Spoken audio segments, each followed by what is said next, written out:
Cheers, hello everyone, and welcome to Mystic Journeys with HB and just Derek tonight. Nerdy's gone on a camping for you, so we just us hanging out. We're going to talk about a ton of different topics tonight. We're going to cover all kinds of cool stuff. We're going to talk a little bit about music synchronicity whenever people are in crowds. We're going to talk about Hermeticism. We're going to talk about Holism. We're going to talk firstly about uh, overall wellness, mental wellness, and how you can reach out and ask for help whenever you're dealing with tough situations, tough times. And then we'll maybe finish out with some talk about mycology, psychedelic stuff. So appreciate y'all being here. Y'all hit the like. And how are you, Derek? Doing all right. I had mentioned before the show I have a headache, and I took some Tylenol. Actually, all I have is Tylenol PM. So those will help me sleep after the show too. And I have an early morning, anyways. But I'm very happy to be here. You're looking good today, HB. Thank you, man. I appreciate you. Yeah, but I'm actually feeling pretty good. I've been dealing with as much sickness lately as I have been over the past couple of months. So I guess my health is taking a turn for the better, hopefully. No, that was anything serious anyway, but just getting sick constantly back and forth with like colds and stuff like that. But yeah, man. Hopefully, just take it easy on yourself as we go throughout this. Hopefully, your headache will kind of ease up on you in the show.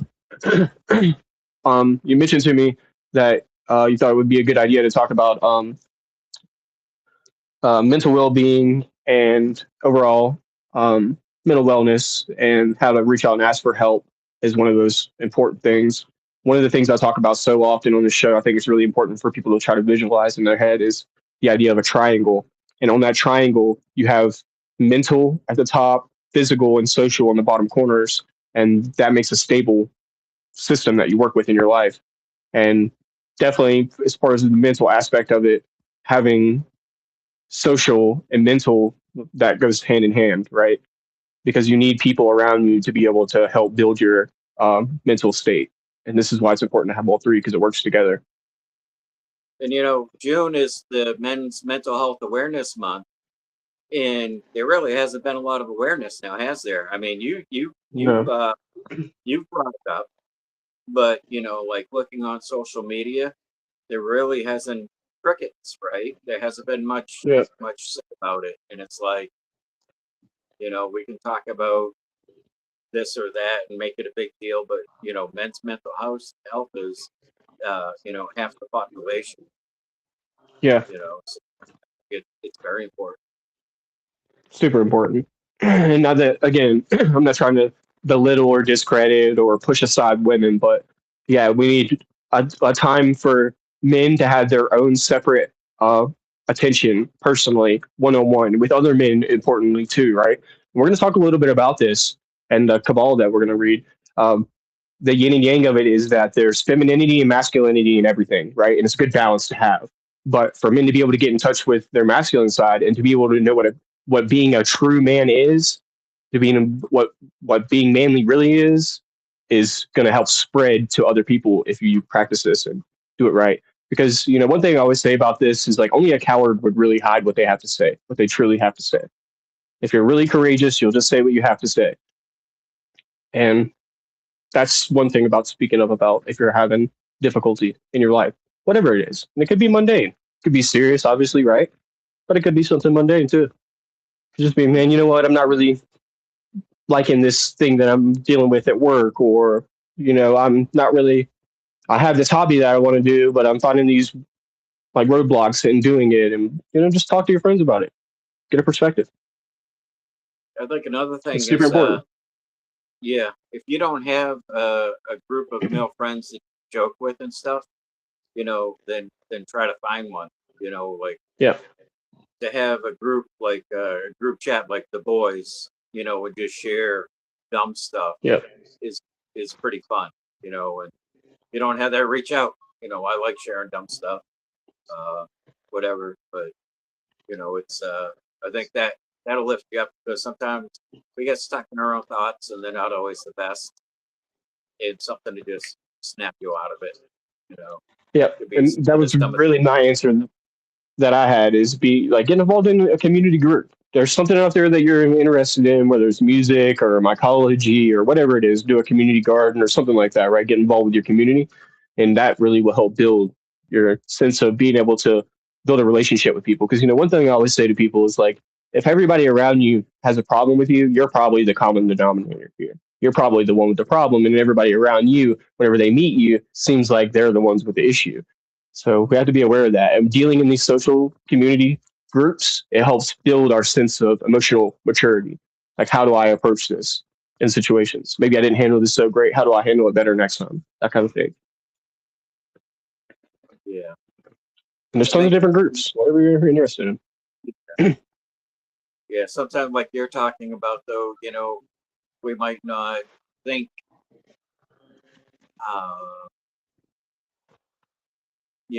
like you're saying, you walk away from it blaming them like they're the problem instead of stopping and thinking maybe it is me, and what can I do to change, or what, and maybe there's nothing you can do. It's just that's not your crowd.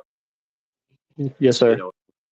Find people that and then this is why people have a hard time reaching out, because they have a hard time taking accountability, right? Taking just admitting, you know what, I messed up, I need help. And that's really what it boils down to. And even in a situation whenever things go wrong, I try to think to myself, like, how could I have prevented this? What could I have done to prevent this? Even though it wasn't me who initiated it or caused it or whatever, even in the most perfect circumstances, you're like, how could I have done this a little differently to prevent this from happening? And how can I do it in the future? And that's what, you're taking accountability for what happened to you, what you've done, instead of blaming other people. Like, you know what? Maybe I could have been a little bit smarter. I could have been a little bit more compassionate. I could have been a little bit more physically fit. And that fits into that mental, physical, social thing, right? Exactly. So yeah. I think it's a beautiful concept. So many more of our life is balance, stability. And, if you're running out of ideas, there's always Alan Watts. He's very interesting listening to. He's very charismatic, and he's got a lot of good things to say. And there's so much of his material. I haven't heard anything from him that's ever been like, that's made me feel down. You know what I mean? It's a lot of his stuff is pretty enlightening and thought provoking, and I think it might change your perspective if you're in one of them stuck points. Yeah, man. And you're making a great point, because sometimes it's just how we're fed a dish, right? We've had broccoli 1,000 times. We hate broccoli. Finally, somebody covered it in cheese, and now we love it, right? So that's what Alan Watts really does for people. Sometimes we've heard these concepts that he's talking about a million times, and a lot of them are just Eastern mysticism practices, but he's just relaying them and delivering it in a way where it's more palatable for certain people. So again, if Alan Watts isn't your thing, there's tons of philosophers like him. We're going to talk about Aristotle today a little bit, a great philosopher who's somebody who really you can look at and get a holistic kind of idea. And this is the idea of holism, to be able to look at everything that you have to offer, because the sum of its parts are greater than the whole of something is greater than the sum of its parts, rather. You get what I'm trying to say. I have some cool stuff that I want to talk about on music. This is we talked a little bit about this yesterday, but I wanted to bring this over to Mystics. I thought it would be cool because we got basically the whole show to talk since Nerdy's not here. We'll talk a little bit about this. We won't go too much into it, but I just thought this is really cool, and this is kind of speaks a lot about this sociality and gathering of humans. There's this idea called psychological synchronicity, and it's whenever people are in a concert or a crowd watching a live performance particularly, where their hearts are in beat in sync together with each other, their breathing's all in sync, everybody's like moving together as a crowd. People call it like moving like one organism. If you guys have ever seen Woodstock 99, you get a perfect example of what I'm talking about. It's just like a sea of people, basically. Here's some cool stuff on this. Studies in London and Switzerland placed monitors on audience members and found that their heartbeats and respiration rates sped up and slowed down in unison. Neuroscientists at Western University found that the delta brainwaves of people watching live concerts were significantly more synchronized than those of people watching a recorded version of the same show. So even just watching a live performance back had more of an impact than watching like a recorded version of it.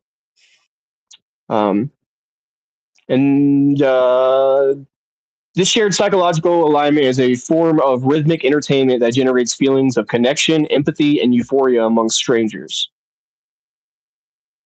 Individual personality traits such act as major biological volume knob for this phenomenon, directly dictating how deeply or physically you feel this synced up with the crowd feeling.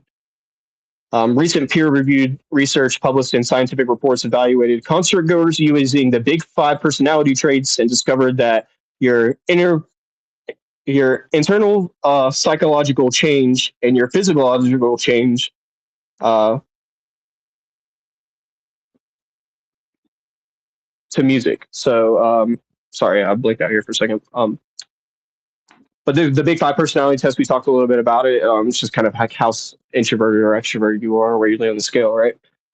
But these are some of the things that make you more susceptible to be able to be synced up in a crowd. High openness and high agreeableness. Things that will kind of prevent you from being able to be synced in a crowd as much are high neuroticism and high extroversion. Let's break this down a little bit. Your high openness, people who score high in openness to experience show the highest levels of biological synchronization with the crowd, and they are more willing to yield their focus completely to the performance. High agreeableness. Individuals who are naturally empathetic or collaborative sync up much faster, and their nervous systems are inherently wired for social bonding and creative harmony.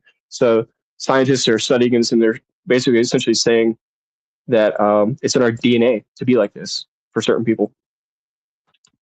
The personality traits that reduce synchronicity are high neuroticism. People who are prone to anxiety, self-consciousness, or emotional instability show significantly lower synchronization, and their internal focus on personal worries or discomfort blocks the brain's ability to lock into the collective rhythm. So it's pretty interesting. Just our personality has so much of an impact on this, man. And if you're extroverted, surprisingly extroverts think less than introverts, because extroverts focus highly on the external social interactions around them rather than internalizing the structure of the sound and the music itself. Their bodies do not align as strongly with the collective psychological wave. Pretty neat, man. Yes, I was wondering if the feel good from the music would outweigh say, the person with social anxiety, if they're better to listen to the music at home versus going to the live event. And that kind of it did, but it didn't answer that question. Well, are you talking about if I have my information about it right here? Yeah, like it did just say. I can actually skip forward to that. Focus on the crowd or whatever versus, and there's some people that just have such social anxiety versus, like listening to music at home makes them feel good and that's their favorite band. But then going and seeing their favorite band, are they going to have the same benefits, as listening at home? Well, that's interesting. I don't necessarily have anything on that directly, but the information that I do have is that there is dopamine segmenting effect and obviously the release of oxytocin. So these are the things that give you emotional fluctuations. Especially we learned yesterday on Riffing with HP that whenever a song changes unexpectedly, it causes the oxytocin in your body to rise, which is like love chemical, right? It's the happiness chemical. So that's why whenever somebody like drops really hard on a band that you really love, especially when you're live seeing it, you almost get goosebumps and your hair stands up on your skin. It's like such an intense feeling, you know? Yeah. And that's what the oxytocin is, whether it flows through your body, your dopamine. So in that aspect, I mean, I can't answer your question specifically, but that in that aspect, assumingly, there are people that feel this effect, right? And it totally like mutes out everything around them. They can't even notice anything around them. Surely that's what's happening with these people who are more introverted rather than extroverted. Maybe that part of their brain is connected more or something. Really great question. I'm sure people are looking into this kind of thing for sure. I remember I was at Really, this was just a bar, and it was a local band, and they was playing Led Zeppelin, and they did like a smash up, and they ended up playing like 3 different Led Zeppelin songs, and I very was just cool. like, wow, totally mind blown. It was so awesome. I'm like, what is this sorcery?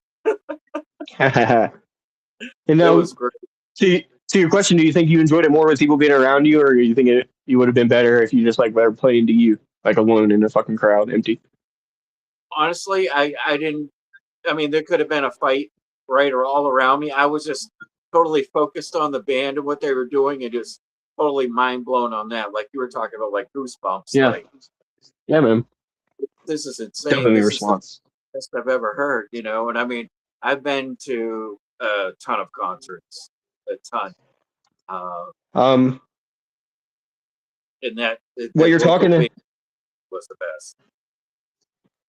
what you're talking about here is actually referred to as real time real time compression or dopamine's clock speed.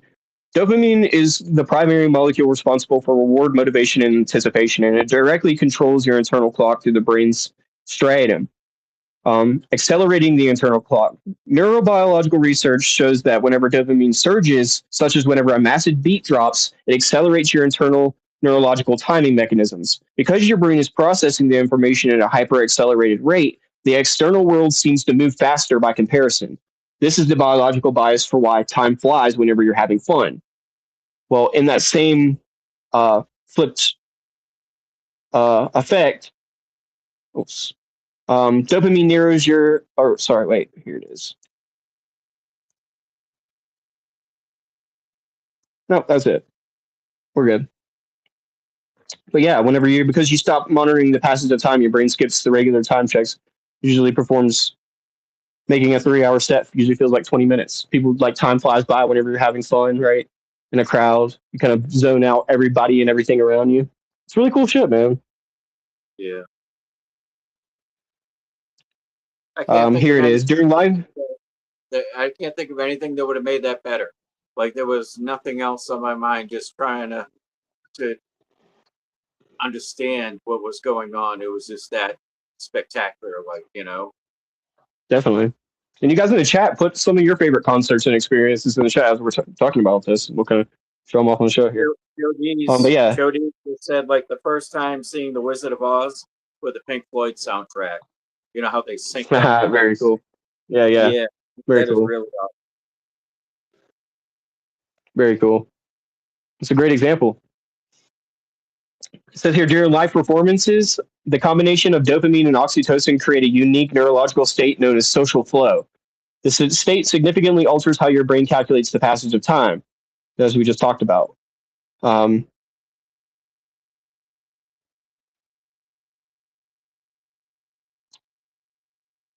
Studies show that a key dopamine hub, the ventral tegmental area, the VTA, fires heavily during novel or highly rewarded experience. And this surge forces the brain to segment the concert into distinct, highly memorable episodes or milestones, as you guys are probably remembering in your head right now, just like Joe was talking about with the Wizard of Oz. This is what's happening right now, dopamine segmenting effect. Hold on, I have to go back to be able to get to my next paper here.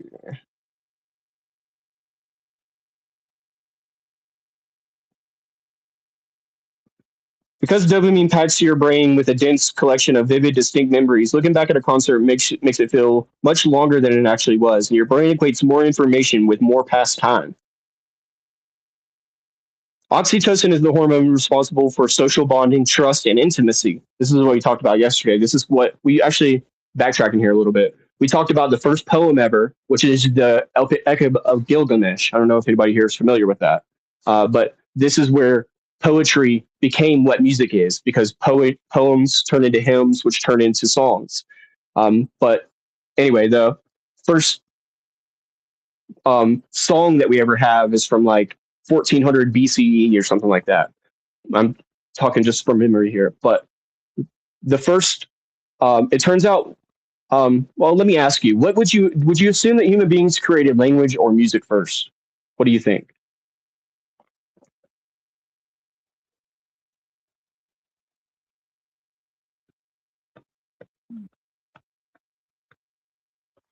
Probably music, just Yeah, because you're right. language, is more complicated. But I imagine like like I just did. I went but to have a something joyous, a joyous sound, versus I don't know. Definitely. Get You couldn't be more correct, actually. Scientific studies show that as human beings first started to become social creatures and develop social bond, as I'm about to talk about here with the oxytocin factor, we started to have these sounds that were musical more than language because they didn't even have meaning to them necessarily. They were just ways of feeling and emotion, right? It could be a way to like express, and this is how you're exactly how you're saying it. This is how it translates into be able to be like a certain sound is like that means he's hurt or that means he's happy, right? And this kind of develops into what language is today as we know it. It's really super fucking neat. And this right here plays into what I'm talking about. It says oxytocin is the host. Oxytocin is the hormone responsible for social bonding, trust, and intimacy. And during a concert, moving and singing in unison with thousands of strangers triggers a massive release of oxytocin. This is why some people like or like I was speaking about this on Riffin. Whenever people follow the Grateful Dead around, there's certain bands where people are like, it's like a religious following with these bands, and that's why because they're getting this connection with these people. Oxytocin lowers social anxiety and dampens the brain's default mode network, the area responsible for self-reflection and worry. And by turning it off, you're in your internal monologue. Oxytocin pulls you out of the linear time, thinking about past or future, and it forces you in a state of collective presence. And you stop experiencing time in an individual, instead ride the shared synchronized rhythm of the entire crowd. Yeah, man. there'll be no shortage of oxytocin in Rocky Mountain Mush Fest. So if you're available, It's very cool. get there.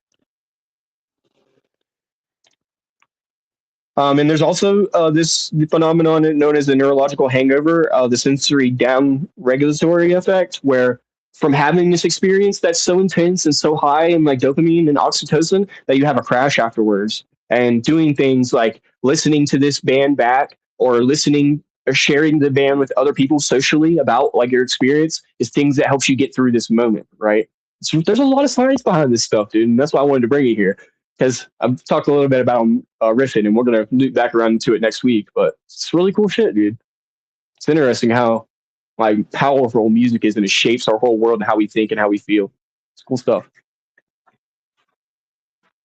I can't even remember it now, but I remember like for a year I would come home from work and I would smoke and I would listen to Mhm. this song. It was always the same song. And I thought Yeah. what I was to do was train my brain to have that feeling, that elevation every time I heard that song. It didn't work. It It just, wore off, or you just never felt it again. no, it was like, yeah, no, I tried one day listening to it, like come home from work, I listened to it without smoking. I might have run out or something. I'm like, no. So all that effort. No. Yeah, it says here listening to the same music playing the artist's studio tracks triggers a small controlled release of dopamine, acting as a neurological taper rather than a cold turkey cutoff. I'm talking about the show, sharing videos, or texting friends who went with you triggers a small oxytocin boost, easing the social transition. Obviously, sleep and eating healthy is what it mentions as well, too. You know, it's pretty cool shit, dude. I don't know, it intrigues me. um, let's switch lanes here a little bit. We have some stuff on Aristotle called the Golden Mean. I can actually show you what I'm referring to. I've talked about this idea, this concept before. This is super unique.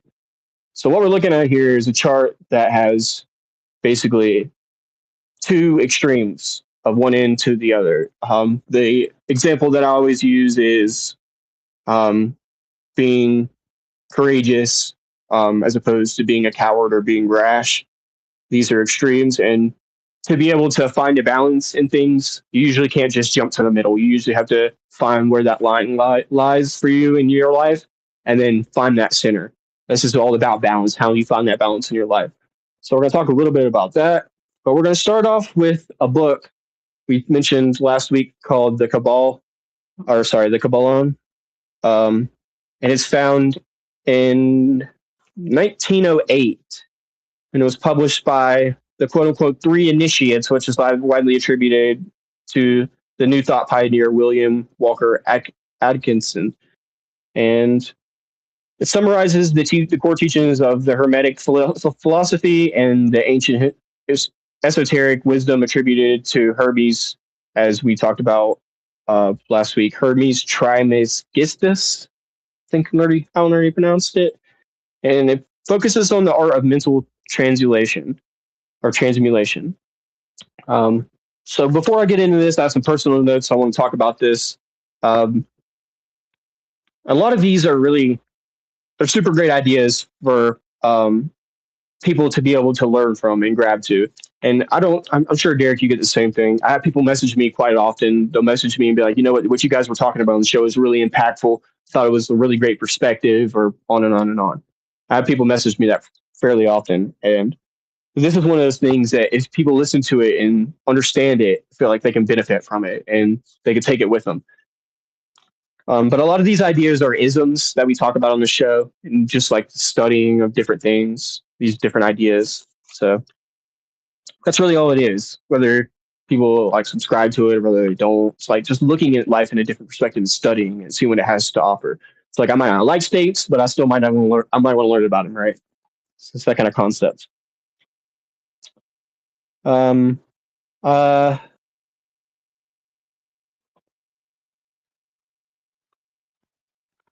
yeah, I'll save this part for later. But there's Hey, Shane, seven hermetic oh, I'm sorry. Go ahead.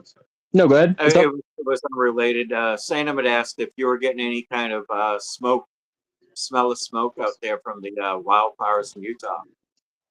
No, not the smell of it. Well, I saw a little bit yesterday. It was pretty foggy. I think I can see a little bit off in the distance as I was looking through the window. But yeah, there was a little bit. We've got several wildfires happening here in Colorado. So maybe not several, but I think there's at least two.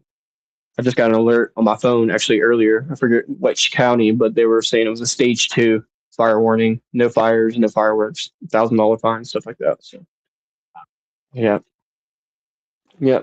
But yeah, I can see smoke and stuff around. We're pretty high up in northern Colorado, so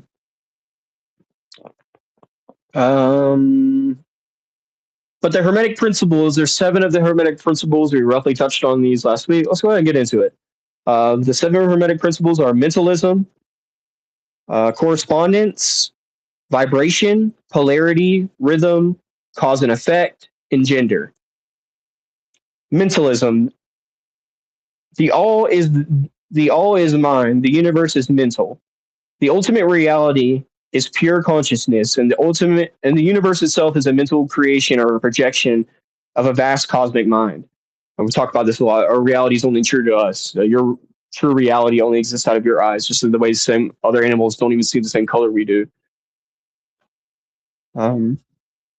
Correspondence, as above, so below. As below, so above. There's a direct harmony and parallel between different planes of existence, the physical, mental, and spiritual. By understanding one level, you can understand the others. Let me go ahead and play, or not play, but I'll put this thing up on the screen right here. This is a visual thing of what I'm speaking about right here.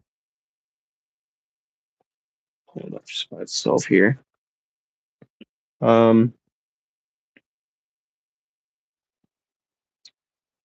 the physical, mental, and spiritual realm right here. The highest vibration is your spiritual realm. The mental realm is in between, and our lowest vibration is our physical realm.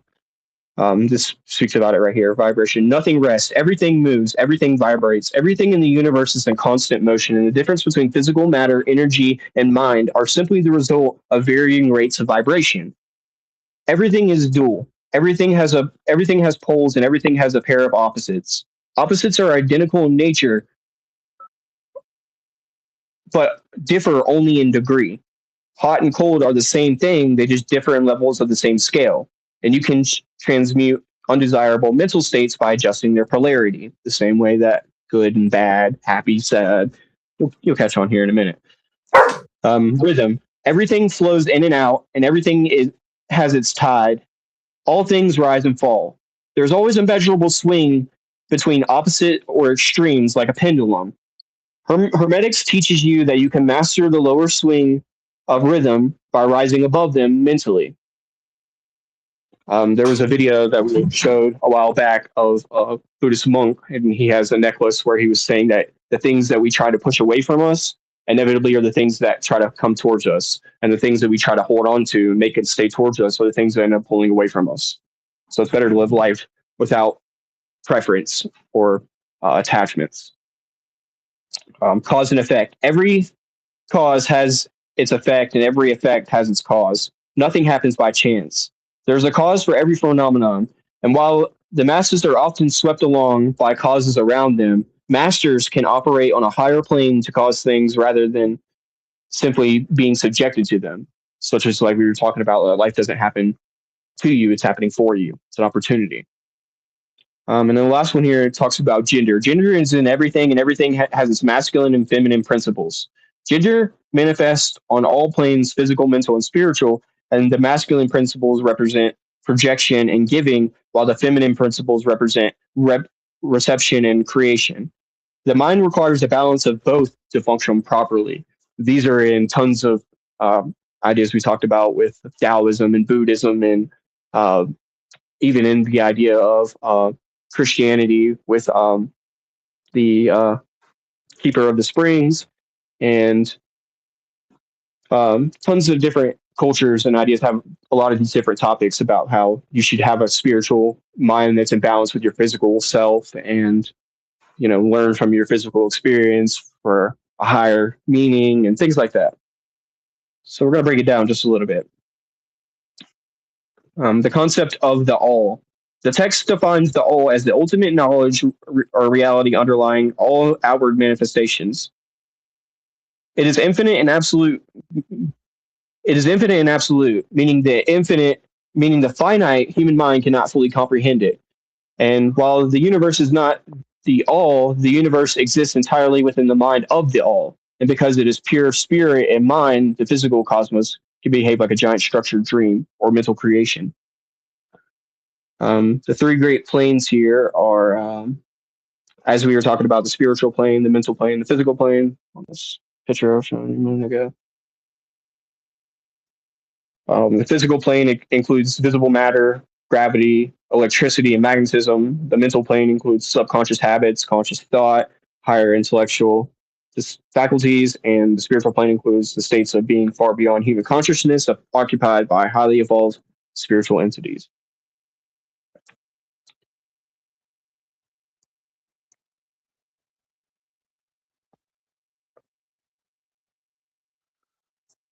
All right.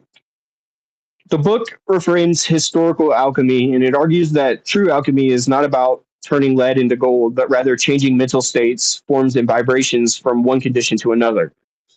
Vibrational shifting. If you are trapped in fear, a low vibrational state, you can consciously raise your frequency to courage, a high vibrational state. So this is what we were talking about with Aristotle's golden mean. If you find yourself in a place of fear, which is low vibration, you can consciously raise your frequency to courage, to be courageous, as opposed to being fearful and being a coward. The law of polarization. Because opposites are the same thing in different degrees, you cannot turn fear into love. You can only slide among the same scale, turning fear into courage or hate into love. A person with a highly disciplined mind can project their vibrations to influence the mental states of people around them. And this is why it's important to practice so you positively influence people around you. The Hermetic paradox. You must recognize that while the universe is an illusion or a mental dream from the perspective of the all, it is intensely real to us. You cannot ignore the physical laws just because the universe is mental to you. And you must play by the rules of the plane you are currently on. So this is why we're going to actually talk about a little bit about holism, because it brings in Aristotle's ideas to a more physical world that we're living in. To beat the rhythm pendulum, which brings periods of sadness after periods of joy, masters use the law of neutralization. They refuse to be dragged down into the negative swing by mentally detaching themselves and remaining anchored to a higher state of consciousness. The true spiritual growth does not come from abnormal dreams or visions. It comes from using the higher forces of the mind to conquer and direct the lower forces of the physical world. It's important to remember we're human beings on this planet. We have emotions and feelings. It was just learning how to control them with our mind, right? Not just being subjected to them. So also, we talked about this on our last show on Wednesday about the ebb and flow of things. Without our ebb, we can't have our flow. Without the bad, we can't have our good. It's the roller coaster ride of things. The concept of polarity. This law, you must first understand its central premise. Opposites are actually the same thing, differing only in degree, as we mentioned. Love and hate, fear and courage, and sadness and joy are not distinct entities. They are simply two extreme poles of the exact same emotional spectrum. And because they share the same nature, you can slide your consciousness among the scale and change your emotional state. Step 1, identify the scale on the poles. You cannot transmute an emotion into something on a completely different scale. For example, you cannot turn anger into greed. You can only work within the same spectrum. Pinpoint the negative emotion you are feeling, example for fear. Locate the exact opposite of the positive emotion on the same scale, which is courage. Shift your focus. Don't fight the emotion. This is why meditation is really super important. The Kybalion advises us to try against trying to violently kill an undesirable trait or habit. Fighting an emotion directly gives it energy and attention, anchoring you to that spot on the same scale. So this is the reason why we have less results whenever we're forcing ourselves to quit smoking cigarettes, or we're forcing ourselves to break into a new habit like exercise, right? Instead of thinking, I must stop being afraid, entirely withdraw your attention from fear. Flood your mind with the thoughts and imagery and sensations of positive or courage.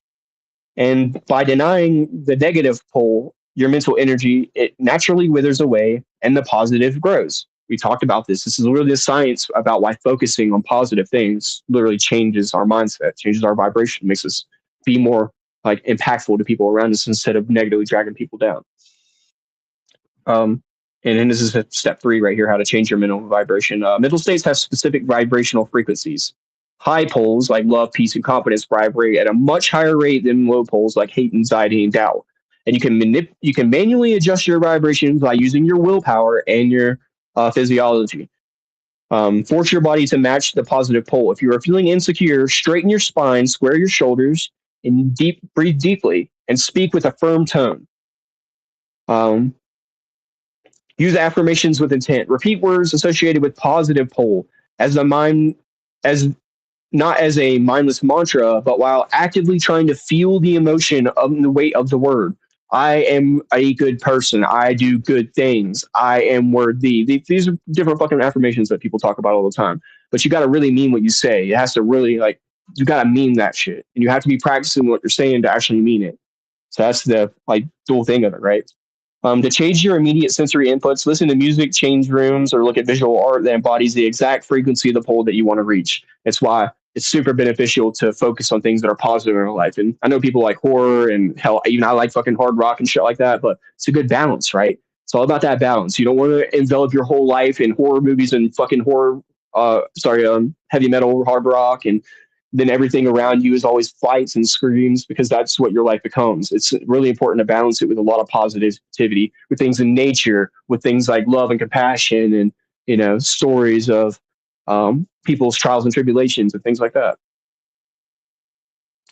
And then step 4 here about practicing sliding gradually. A sudden jump from one extreme despair to intense joy is a rarely sustainable because the vibrational gap is too wide. This is why if you're trying to be a courageous and you're a coward, you're not just going to be able to jump there. You're going to have to learn what your limit is of being like how to essentially use the sword properly and to know what your limit is with it to be a courageous person.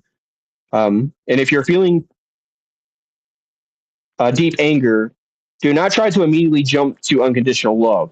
First, neutralize the anger into calm indifference. And once you reach the state of indifference, it becomes much easier to slide upward to tolerance and then into appreciation and finally love. So if you're having a problem with this person at work or whatever you can't get along with, you're like, I just can't seem to get over them. They always have a problem with me or whatever is going on. It's instead of just choosing to like see it from their perspective and choose love and kindness, what we should be doing is start slow. Um, um, First, neutralize the anger into calm indifference. And once you reach indifference, it becomes much easier to slide up into tolerance, then to appreciation, and then to love. Um,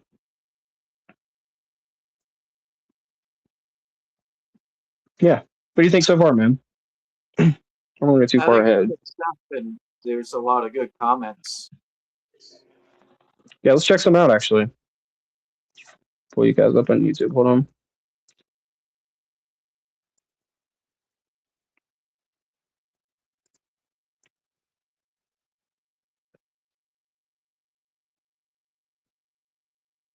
It's like being sick. Everyone knows what it is, but unless you've been serious, I don't usually understand the depth of someone go through at the deep end of that experience.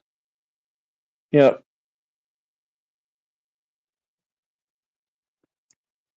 We're going to talk a little bit about how learning is really important, like trying to learn new things, develop ourselves into learning.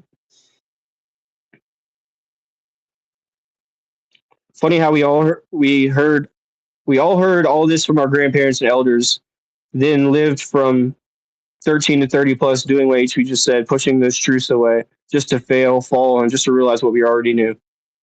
Yeah.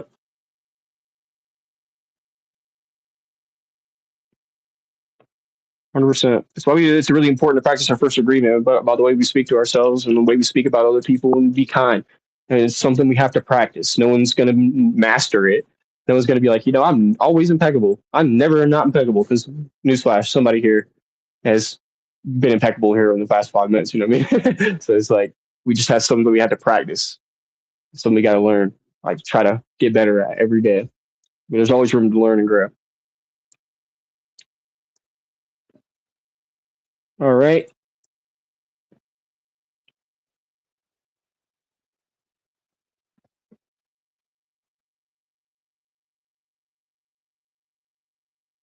Yeah, Mello just said like same with loss, like losing a marriage or a kid or something, and I think a lot of times people, they want to say, I'm sorry, I know how you feel, but really we don't know how someone feels, how they're grieving, how they're dealing with the situation, and especially if we haven't gone through it ourselves, you know. So that's very Definitely. legitimate thing to say, even if you have, because like I said, I mean everybody grieves differently, and you don't, you honestly, you don't know how they feel, but you can, sympathize. And a lot of times I have a difficult time trying to figure out the right thing to say when someone loses a loved one, because to me it sucks, but I don't think it's as bad as seeing someone live that's in pain or whatever. You know what I mean? Yeah. Like it's easier to see them not suffer. In my opinion. So I like that's my opinion, and other Yeah, I people, get they it. have different opinions, and they might want to keep their loved one around for another 10 years like that. That's not It fair to is. them. And again, that's my opinion, but Yeah. you know, uh, to for that person, like if they had a choice, what would they want? Would they want to be here just to comfort you or make you feel comfortable? Really, you know what I mean? Or would they rather not be here? You know? It's a difficult thing, dude. It's like a philosophical question more than like a question that can be answered with a certain, phrase or yes or no or a number, right? Yeah. Yeah, it's like the answer to the universe is 42 kind of shit. Yeah. Um, I have some things here on this.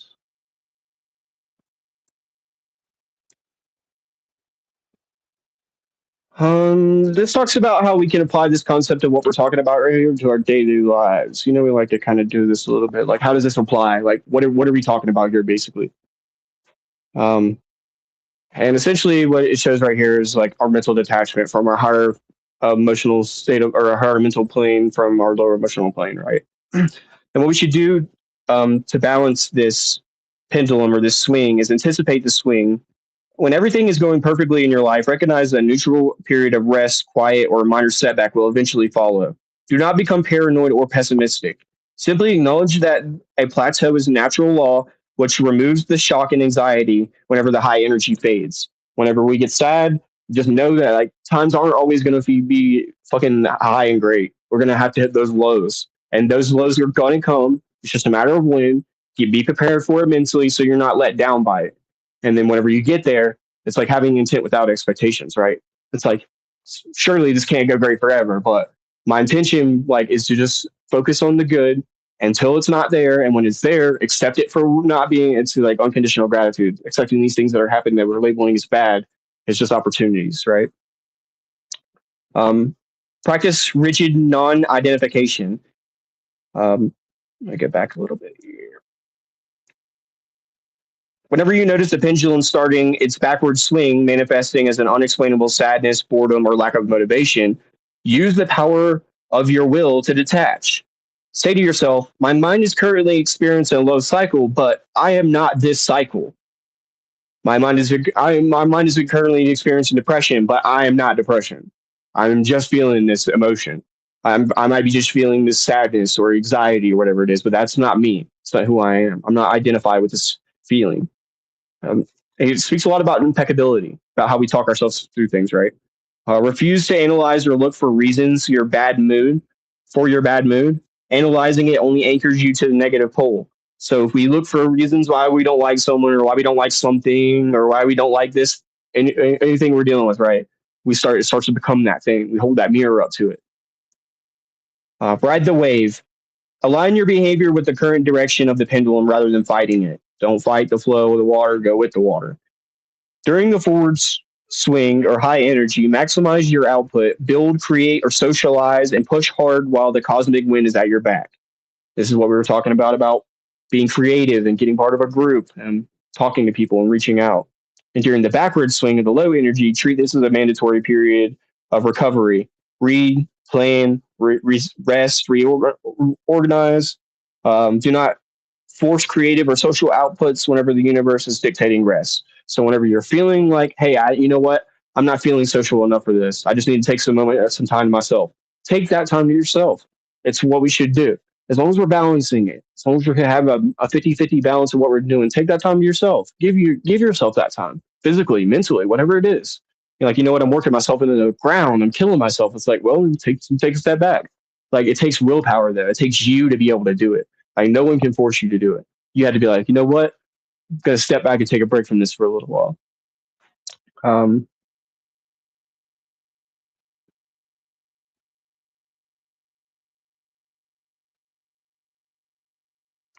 and really, what we're talking about here is the idea of cause and effect. It's nothing happens by chance. Chance is simply a human term. We create the actual cause of an event. It's not recognized.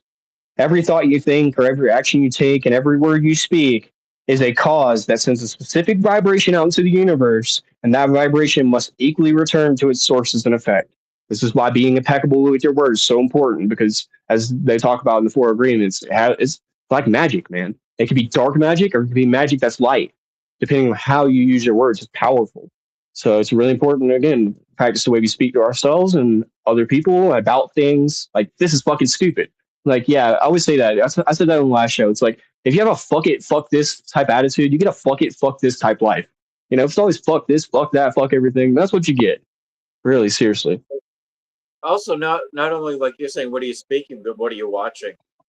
You know, Yeah, where you because put yourself around.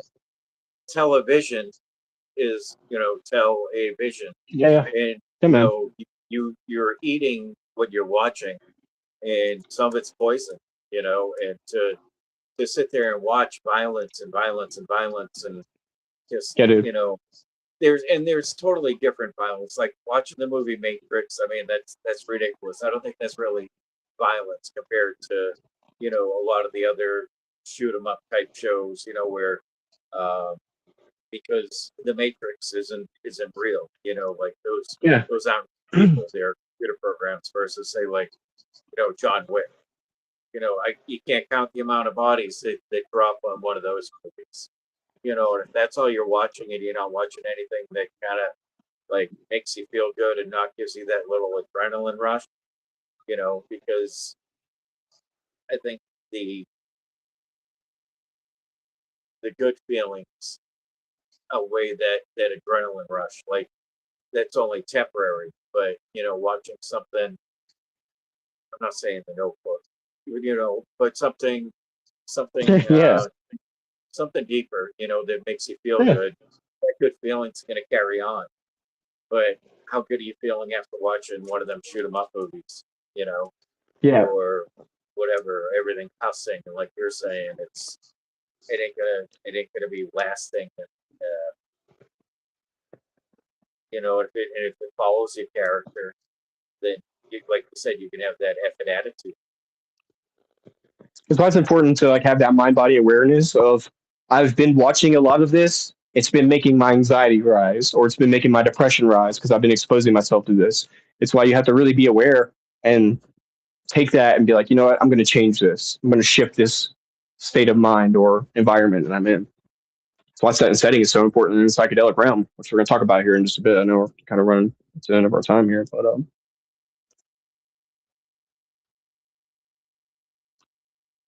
let me. We're going to come back to this. This is just kind of touching on this for the first time here, but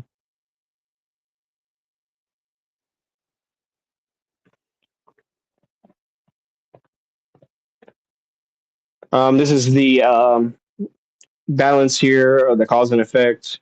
Every thought you think, as I was mentioning, every action you take, every word you speak is cause and effect. And then there's the rhythm of karma, good and bad. Whenever you generate a cause, you push the universe pendulum, and the pendulum swings outward, as we were talking about, and gathers momentum based on the intensity of your intent, and eventually swings back and delivers the exactly equal reaction to you. I talk about this with the concept of the boomerang of good intentions is what I've named it as. So you toss the boomerang out with just good intention and no expectations. It's acting on your karma yoga. I'm going to do this thing and throw it out, and it's amazing what you get back in terms of reward. And I talked about that on the show. It's like sometimes it's not, like sometimes you're like, oh, I got $1 million. It's like, yeah, sometimes it's not that necessarily, right? It's like you get friendship, you get compassion and opportunity to learn and grow. Moving beyond good and bad karma, Eastern traditions often categorize karma as a moral system of rewards and punishments, and the Kabbalah frames this as a completely interpersonal mechanism of laws of physics, similar to Sir Isaac Newton's third laws of motion. If you constantly emit vibrations of anger, judgment, or lack, you are establishing a mental cause. The universe mechanically reflects those exact frequencies back into your reality. This is why we hold mirrors up to things that we don't like, and it usually presents us in our life. The people that are in our lives are there to teach us a lesson. And the more we push them away, the more they come back to us. These people, the opportunities and setbacks you encounter, as I was just mentioning, are often a backward swing of the rhythmic pendulum, returning the exact energy you push out. And if you push hate and jealousy and envy and greed, that's what you're going to get back from people. How masters transcend karma, and the majority of these people are slaves to cause and effect. and they are reacted upon by the environment or hereditary tendencies and suggestions of stronger minds around them. Um, and they are moved like pawns, like on a chessboard of life. Hermetic masters escape this cycle by rising to a higher plane of consciousness, as we mentioned, become a cause, not an effect. Um, Instead of merely reacting what happens to you, which creates a new loop of negative karma, consciously choose your responses consciously choose your responses. By controlling your mental state, you stop letting outward forces dictate your actions. It doesn't matter what people say or do to you; they can affect you. And you step off the lower plane where you are a victim of effects. You move towards the higher plane where you originate causes. That's how you raise your frequency. Um, and just one more here. About to wrap this up. Just one more. But this talks about the Aristotle's concept of the golden mean. I've been talking about this concept for a while. It's something I've really been wanting to highlight for you guys. I think this is really super beneficial to try to upgrade, to elevate your game in life spiritually, emotionally, physically.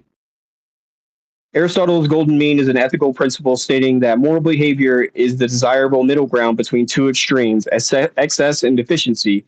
Rather than a strict mathematical average, it's a balanced behavioral sweet spot that is highly dependent on the situation and the individual. Introduced in his foundational work, Aristotle argued that every positive character trait exists on a spectrum. Acting virtuously means identifying the appropriate responses to any given situation, avoiding too much and too little, as you guys are seeing here on this chart. To better understand how this applies to everyday behavior, consider how the mean strikes a balance between opposing forces.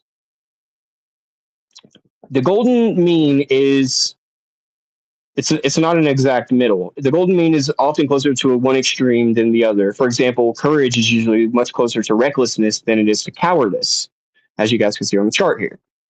Not all actions have a mean. Aristotle noted that some of the actions and emotions, such as murder, theft, and spite, are inherently bad. There is no right amount of theft. That's important to remember here. We're not talking about how much bad you can do. It's only applying this to things that are good. And it is relative. The appropriate mean changes depending on the person, the context, and the timing. What is a generous meal for a professional athlete may be excessive for someone else. It's all relative. If you are, let me see here. Moral virtues developed through habit and practice. They control our desires and emotions. Examples include courage, temperance, and justice. Intellectual virtues developed through teaching and learning, and they guide our reasoning and logic. Examples include scientific knowledge, technical skill, and wisdom. And there's 5 of these. The 5 primary intellectual virtues are scientific knowledge, technical skill, practical wisdom or prudence, intuitive reasoning, and philosophical wisdom. Scientific knowledge, understanding the external world or unchanging truths or laws of nature, Newton's laws that we were just talking about. Technical skills, the practical knowledge required to make or create things, carpentry, art, coding. That's why being creative is so important. Prudence or practical wisdom is the ability to liberate well and make good choices in specific everyday situations. Should I do this? Should I do this? Is this right? Is this wrong? All these connotations. Intuitive reasoning is the ability to grasp the fundamental truths and first principles that cannot be proven by logic alone. It's our intuitive response, trusting our gut. We talked a little about this on our Way Back Wednesday episode. Philosophical wisdom is the highest intellectual virtue, combining scientific knowledge and the intuitive reasoning to understand the grandest things in the universe, such as spirituality and religion and stuff we talk about here. That's the holism is kind of the idea of it, right?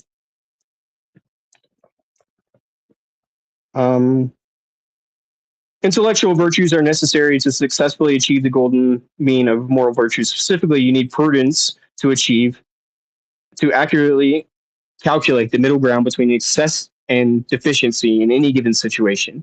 Without an educated intellect, it is impossible to act with consistent moral virtue.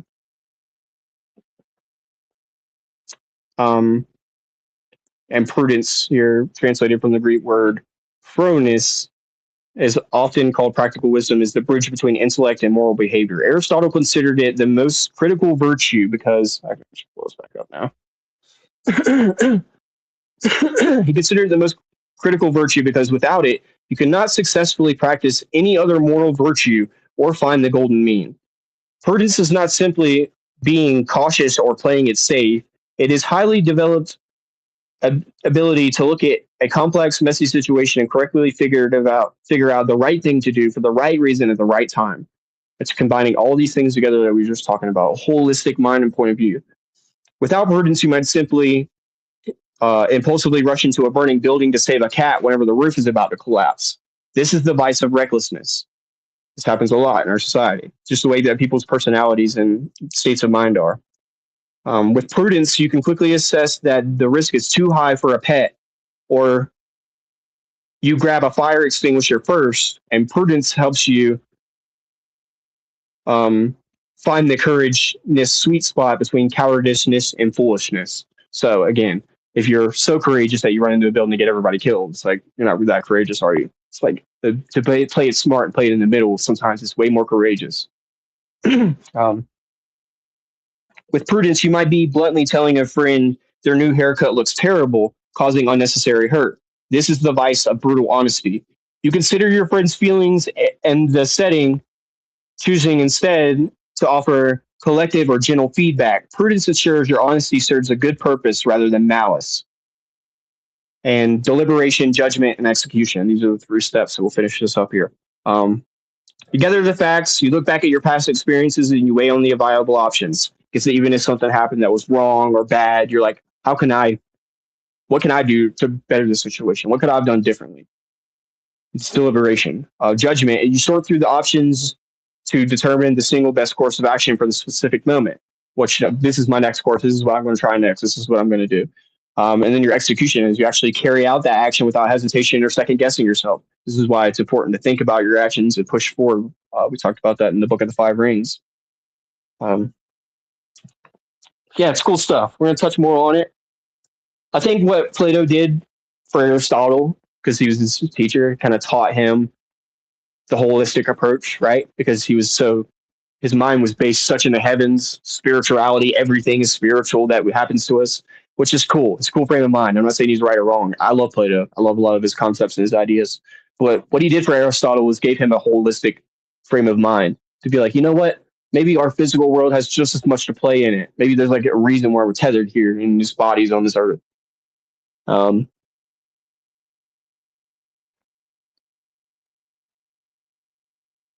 Yeah, that's all I really got.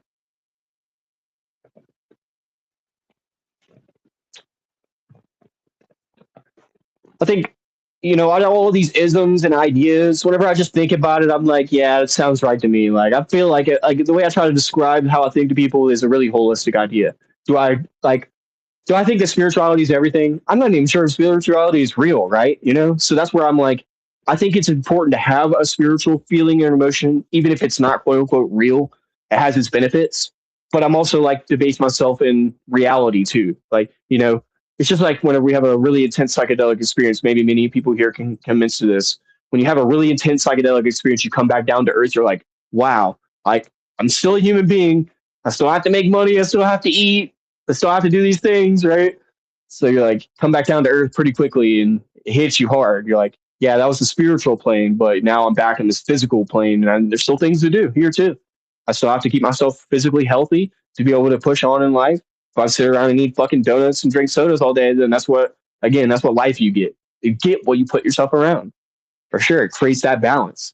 And to be able to remember the important thing here that I want to try to talk about this whole concept is you're not just going to be able to jump over. Like you're a negative person. You're like, I'm just trying to be happy. Yeah, well, fuck, that's not going to work.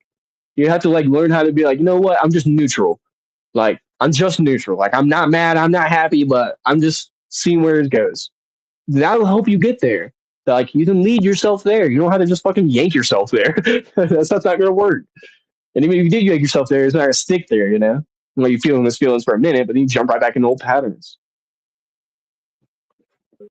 And I think if you experience hard times, then you're definitely going to fall back to those old patterns or bad habits. And guilty of that, man. There's a lot of. I catch myself doing that all the time. Yeah. Yep, it is work. Exactly right. We have to practice and we have to keep going. We have to keep practicing this every day. This is why we try to. This is why we talk about it, man. It's important. A lot of people are like, "Yeah, fuck that shit. I don't listen to Mr. Jordan because they're all talking about blah blah blah." Yeah, certain people are taking it just the same opposite is true. People are taking it. Like I said, there's been several people who messaged me about it and I'm like, "Wow, it's a really neat perspective. I love what you guys talked about. That really helped me out. Look at things like in a different way." And that's the whole point of it. Like if you accept it, you really do. It will change your life. If you ignore it, then you're not going to be able to just live a great life if you're not consciously working on it and thinking about Right. it. It's not just going to come to you. These bad things are going to end up happening because you're going to slip into these patterns that we're all prone to, or things around us. We just talked about the stimulus. People around us are going to encourage us to do negative things, and we're just going to buy into it. Without questioning our morals. Stand for nothing, you fall for anything.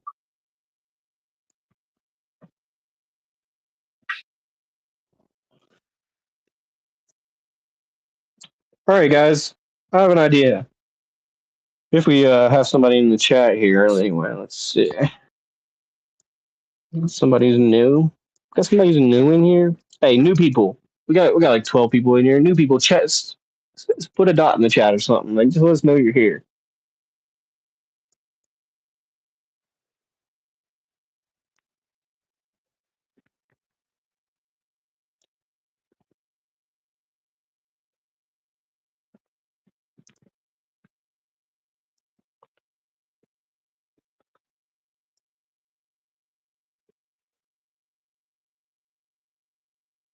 If you're the recipient, you'll know if they're sincere or not. 100%. I always say you don't know who you can trust, right? But you know who you fucking can't. You're like, I can't trust that person.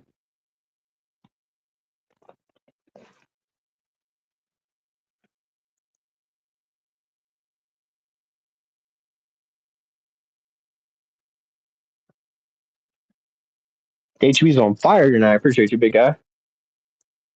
Yeah, we're gonna come back around to this. I know I'm throwing a lot at you guys, but hopefully it's something that is easy to swallow. It's all about balance. Hermeticism has these different ideas that collectivate all things around us, from science to intellect to spirituality, and it puts it all into a big basket.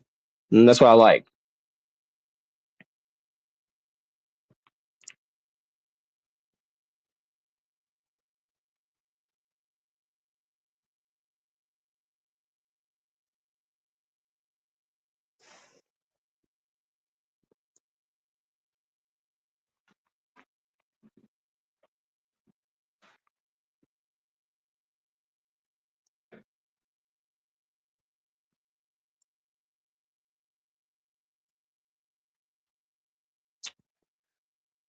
Oh, what do you think, man?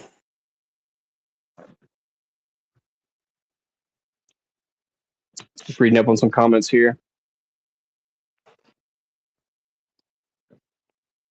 If something making your spidey senses tingle is for a reason. Yeah, I try to trust my gut a lot. In moments whenever I don't really know what to do, that's what I do. I just trust my gut. I'm like, I just do what feels right and what I think is right.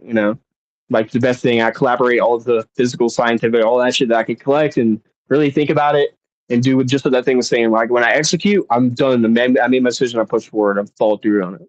So I try to do. And using all these tools, it's really important. But again, it's like Aristotle's is just a fucking guy. It's probably just a guy you heard about in school. But when you sit down and you study these ideas, it benefits your life, just like the agreements do. The agreements are pretty easy to remember. That's the benefits of the agreements. It gets people into like learning and wanting to be better themselves. Once you get the four agreements, you're like, okay, I got the four agreements. Now where do I go from here? It's like Aristotle's got some great ideas, dude. It's another great place to look. Kybalion's got some great fucking stuff to look at, different ways to live your life. And then it's just like with the Book of the Dead, I could pick and choose. I could be like, I want this, but I don't want this. Like if the masculine, feminine thing's like really offensive to you and you don't want to look at life like that, then throw that shit out. Who cares, man? As long as you're using these other things to better your life, you can do whatever the fuck you want. It's just ideas. That's what I was saying. It's like looking at a snake. It's like I might not like snakes, but wow, it's pretty cool. I didn't know a snake could do that. You're like learning about it. Never better for not knowing something. I mean, honestly, the more we fear something, the more we don't understand. The more we don't understand, the more we fear. So it just creates that constant loop of I don't know this thing, so I fear it, and I'm running away from it. It's like we don't have to fear it if we don't like it. We just look at it and go, "Yep, that's not for me." That's the best things we can learn from. The people that are hard to look at, the things that are hard to look at in our life, that mirror that we hold that up to. Like, it's really difficult for me to talk about people passing away and things like that. It's like, yeah, that's the things we need to look at. Like, that means you need to look at that shit. Look it in the face and be like, why does this bother me? Like, what can I do to help get over this emotion? Because if not, these things come back up and haunt us later on whenever we're dealing with things. Our insecurities, what people think about us, how people think we look, how people think we feel, what people think about who we are, our ego, envy, greed steps into these things and pushes us away from trying to enlighten ourselves. We have the power. And yeah, it's going to be harder or easier for you than the next person right next to you. But we're not comparing. It's like your only competition is yourself. And then you're trying to better yourself, whatever it takes. And there's tons of different tools. Everybody's got different tools depending on who you ask or what the situation is. I might ask Derek how he deals with grief, and it might help me out tremendously. It might not apply to me, and I might have to ask a different person. But it's all just sharing, learning, really trying to learn, actually trying to learn. I want to fall asleep tonight thinking about what Aristotle said. You know what I mean? Like that kind of thing. Really planting it in your brain when you wake up. It's the first thing you think about. You're like having coffee in the morning. You're like, I'm gonna check that fucking Aristotle shit out for a minute. Just kind of read through it and think about it. And as your day goes on, it's like planting it in your head. That seed is growing. Just like with the agreements, right? You're like, I remember I shouldn't take this personally. It's like start to think about it. And as you think about it, it gets easier and easier every fucking day. That's the hard part. You got to do it every day, but it gets easier. But you got to do it every fucking day. You really do. I don't know how many times before it really started to stick. Yeah, dude. It took me a few months for sure. I don't know how many times I read it. I've read it multiple times. I get to the end and then I'll read it again, and we read it live on here. We did the 4 agreements and then we moved into the 5. Now we're in the 5 agreements. Yep, you're right. So, I'm not necessarily counting that because it was so spaced out, but over the last few years, I can't tell you how many times I've read it. Definitely. And, to me, what I like to do is the same thing with the Book of the 5 Rings. I like to just look at a piece of this, digest it, and then move on. Or what I even like to do more than that is just randomly look at it. So, like, if I don't remember this, then I need to reread it anyway, right? And so I do remember it. I'm like, oh, I remember this, and I'll switch to something different. It's really important. Like, pick little bits and pieces. Like, I remember we talked about this. I need to look at this. And I'll, look at it for a second, especially before the show. Whenever we're starting to do a show, I'll sit and kind of just, see where we've been, what we forgot, and then try to replant that shit in my head and move on. Hey, man, I appreciate everybody so much. If there's somebody in here in the chat, we're trying to do a giveaway, but I want to do it to somebody who's never gotten a giveaway before. That's you. Let us know in the comments before we get out of here. We got just a minute or two. Appreciate everyone being here. MysticJourneyChurch.org. We're not doing anything on Discord tonight. We do Minecraft Mondays and we do Watch Along Wednesdays now. So we'll see you guys tomorrow for Riffin. We're going to finally be talking about the music industry. We're going to be talking about record labels. We're going to be talking about record deals with bands from the past. And of course, we're not going to cover everyone, but we're going to cover a lot of different bands. Tom Petty is really somebody I want to highlight on his whole story with the music industry. We'll talk a little bit about Leonard Skinner and CCR and tons of even recently the passing of Oliver Tree. We're going to talk about how he was involved with a little bit of this with Atlantic Records, trying to get him to produce mainstream songs, and he left them. So yeah, we're going to talk a little bit about this. And then other than that, we'll see you guys back Monday for Music Monday. I'm sure Nerdy will be reading from The Way to Love, and Nerdy will be back on Monday. Send him good wishes, and I'm sure he'll get all you guys' questions and stuff on Monday. If you have anything, a good place to do it is Discord. You can drop questions and comments over there on Discord, or send it to our Instagram, Facebook, or even just drop a comment here on YouTube, for a matter of fact. Anything else, Derek? No. Thank you, everyone, for being here and have an awesome weekend. Yeah, I appreciate everyone being here, and I hope this resonated with you guys. And we'll be talking a little bit more about this, so we'll try to like really get it ingrained in people's heads. And anybody who missed it, we can let them catch up on it. Yeah, be practicing. Look, we will all have room to get better. Every single person. Especially a lot of us are really not even old yet, so we have a lot of room to go. I'll appreciate you guys being here, and we'll see you later. Have a good night.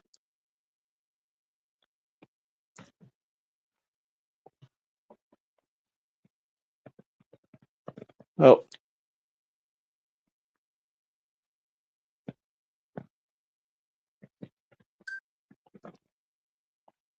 I'll get out of here in a minute.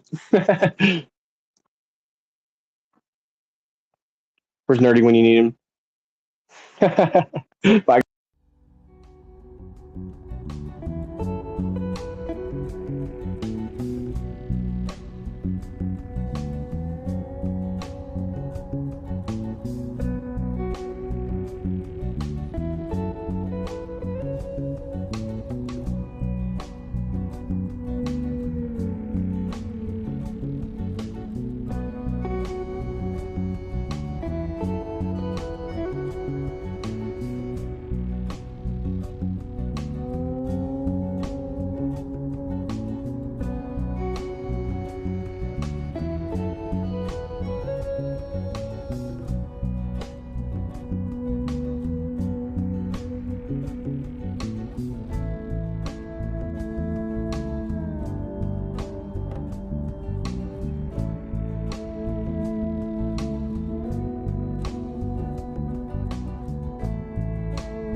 Bye, everyone. Have a great night.